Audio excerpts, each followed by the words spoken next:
What was the dumbest thing you thought as a child? I used to think that once you finished a grade in primary school you became smarter than the teacher of that grade. Just like Pokemon gym leaders. That I would have to change my name when I grew up. I don't know why, but I thought my name was suitable for a child but definitely not for an adult, and I couldn't imagine being an adult with my name. I even talked to my mother about it, saying that at some point we'd eventually have to go to court to have it changed to something more adult sounding. I used to believe that night is brought about by clouds, dark ones, of course. Never felt the need to clarify this with anybody, it was an obvious fact. I used to think trees made wind. Trees move, wind happens, can't explain that. Edit, my highest rated comment is about how dumb of a kid I was. Thanks for the silver, kind stranger. Tips Fedora/S. That a blowjob meant you blow air in a boy's general direction. Thanks to my older siblings for making me believe that one lol. I knew it was more than in a general direction, but I did think the phrase was fairly literal. Poor first boyfriend. This was something that came up in middle school. Long story short, a boy comes back from the bathroom during a school event. School was not in session but people were on the grounds, I want to say it was a basketball game, and proclaims he got a BJ and stated, I don't know why my dad makes a big deal about it. It didn't feel good at all. She just blew the whole time and I never got hard. Imagine the confused look on both people. Girl, blowing air yet, you like that? Guy, yeah. Then later they're both telling their friends how it's overrated and weird. That if you drink while peeing you'll keep peeing until you stop drinking. Why are you drinking while peeing first of all? I'm not, or rather I didn't, cause I didn't want to infinitely pee. When I was really young, I was convinced I was pregnant, I'm a man BTW, with a baby cat named Bridget. My family decided to see how long I would believe this, so they never told me how ridiculously impossible that was. I went on believing it for about 5 months, that's how long little me thought cat pregnancy lasted, and then when the baby never came, I went to my mom and asked when Bridget would be born. She finally told me that boys can't get pregnant and humans can't give birth to cats. I was traumatized, little me was so excited to be a cat father, and then it was ripped away from me. I was such a stupid kid. Edit, since so many people keep asking.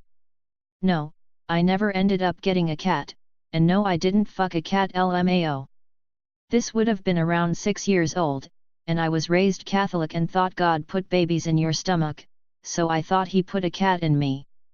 And as for the name, I just really liked the name Bridget, and I still do.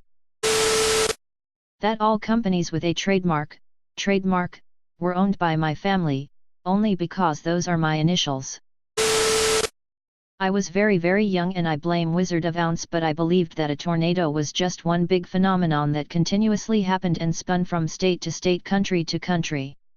I also live in the south, so we have frequent tornado warnings, so I vaguely remember a time we had 2 or 3 warnings in 1 week and I was scared that a single tornado would come to our town and never go away.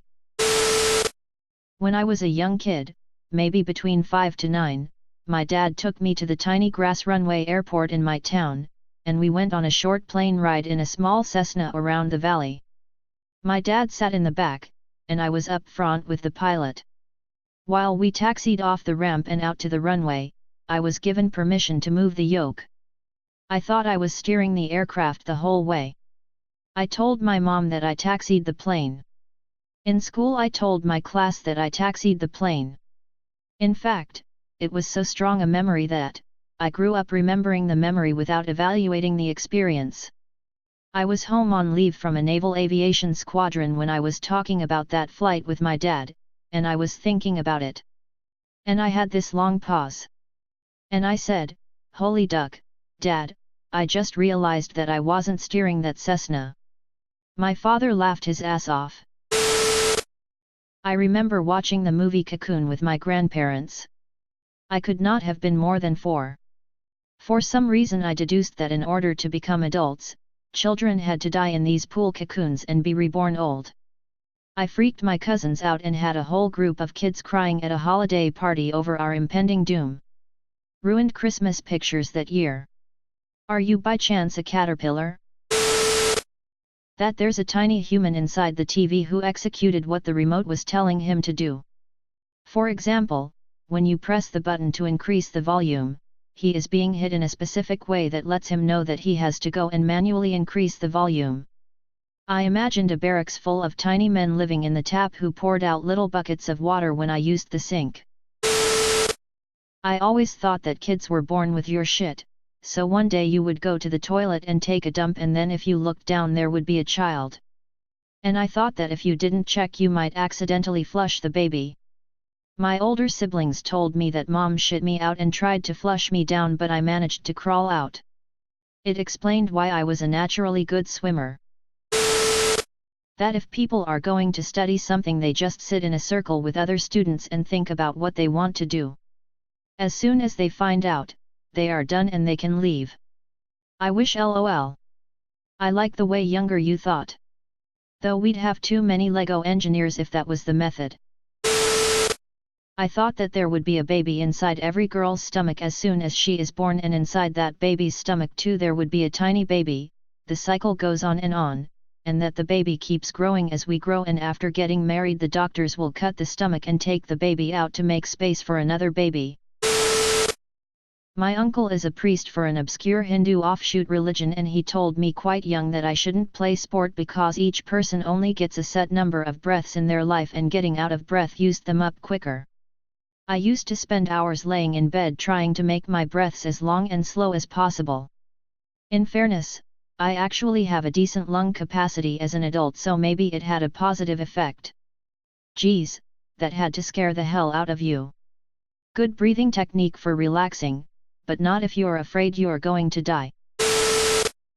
I was vaguely aware of a TV show called Ironsides, about a lawyer in a wheelchair. Whenever I heard the word paralegal, I thought it meant a paraplegic lawyer. It made sense to me that people in wheelchairs could make excellent lawyers, based on the nature of the job and their physical limitations. I thought paralegals were lawyers who'd parachute to the scene of a crime so people would have their story straight before the cops showed up. Like paratroopers. I thought if you left a video game on then a character would come out of the TV and kill you.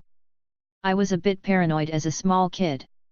Building on that paranoia, I thought those for sale by owner and the existence of just for sale signs implied that many houses were for sale not by owner. I thought sometimes a random person came to your house and put it up for sale without your consent. Little did I know I had discovered the concept of foreclosure. That the local mosque in my city was Aladdin's vacation home. Over there's the bakery, that over there is the bank. Excuse me? Oh, that? Haha. Well, that's Aladdin's vacation home. Similarly, I didn't realize there was anything supernatural about God and Jesus. I just thought they were a father and a son around my own age at the time, that lived in the cathedral nearby. Just like my mom and I lived in an apartment together. Grandparents were assigned to families. Like, I didn't know my grandma was my dad's mom. I don't know what I thought, but I remember being at my great-grandmother's funeral, and asking my mom why my grandma was crying. When she replied she is sad because her mother died, I was like head explodes, so that's why we had to go visit her all the time. I just assumed she was this random old lady and I didn't like to visit her, because I couldn't be my rambunctious chatty little 4-year-old self. My mom is a shusher. I then had to ask about all of our other relatives. I was 4 when my great-grandma died. I remember sitting with my grandma and she explained that great-grandma was her mom, so that kinda helped me understand why she was so sad. But then I asked, "Are you going to get a new mommy now?" That made her laugh, so at least I was able to comfort her just a little. I felt terrible as a kid to eat.